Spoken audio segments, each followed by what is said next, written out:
ഇതാണ് കേട്ടോ എൻ്റെ ചൊവ്വാഴ്ച മോർണിംഗ്. രാവിലെ ഇറങ്ങും ഞാൻ 8 മണിക്ക് വീട്ടിൽ നിന്ന് ഇറങ്ങും നേരെ സെൻറ്റ് ആൻ്റണീസ് ചർച്ചിലേക്ക്. ഇന്ന് നൊവേനുള്ള ഡേ ആണ്, അതുകൊണ്ട് തന്നെ നേരത്തെ ഞാൻ പോയി. എല്ലാ ചൊവ്വാഴ്ചകളും മുടങ്ങാതെ പോകും കേട്ടോ. മാക്സിമം പോകാൻ ശ്രമിക്കും, കാരണം പോവാതിരിക്കാതില്ല. പോകാൻ പറ്റാത്ത സാഹചര്യങ്ങളാണെന്നുണ്ടെങ്കിൽ ഞാൻ ഓൺലൈനായിട്ട് കൂടും.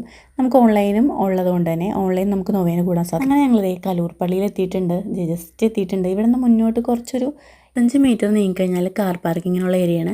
അവിടുന്ന് പിന്നെ 25 മീറ്റർ നീങ്ങിക്കഴിഞ്ഞിട്ടുണ്ടെങ്കിൽ നമുക്ക് 2 വീലേഴ്സ് പാർക്കിങ്ങിനുള്ള ഏരിയ ഉണ്ട് കേട്ടോ. ഞങ്ങളങ്ങനെ 2 വീലർ പാർക്ക് ചെയ്യാൻ വേണ്ടിയിട്ട് നേരെ 2 വീലർ പാർക്കിങ്ങിൻ്റെ സൈഡിലേക്ക് പോയി. ഇവിടെ അത്യാവശ്യം നല്ല വിശാലമായ പാർക്കിംഗ് ആണ്, നമുക്ക് ഒത്തിരി വണ്ടികൾ പാർക്ക് ചെയ്യാൻ പറ്റും. നല്ല സ്പേസ് ഉള്ളൊരു ഏരിയയാണ്. പാർക്കിംഗ് ഏരിയയുടെ സൈഡിൽ കൂടി തന്നെ നമുക്ക് പള്ളിയിലേക്ക് പ്രവേശിക്കാൻ പറ്റും കേട്ടോ. ഇത് കഞ്ഞി കുടിക്കുന്ന സ്ഥലമാണ്. ഇവിടെ ഇരുന്നുകൊണ്ട് തന്നെ നമുക്ക് നൊവേനയും കൂടാൻ പറ്റും കേട്ടോ. ഞങ്ങളെ മുത്താൻ വേണ്ടി ഫ്രണ്ടിൽ വന്നു. നല്ല തിരക്കുണ്ടായിരുന്നു. മെഴുകുതിരിയൊക്കെ കത്തിച്ചു ഞങ്ങൾ നേരെ കുറച്ച് നേരം പ്രാർത്ഥിച്ച് ഞാനിവിടെ വരാൻ തുടങ്ങിയിട്ട് ഏകദേശം ഒരു 9 വർഷമായി. 2017 ഞാൻ ആദ്യമായിട്ട് ഇവർ വരുന്നത്. കാരണം ഇവിടെ വരുമ്പോൾ ഒരു പോസിറ്റീവ് ഫീല് ഭയങ്കര ഇവരെങ്ങും കിട്ടിയിട്ടില്ല. അത്രയും നല്ലൊരു പോസിറ്റീവ് എനർജിയാണ്.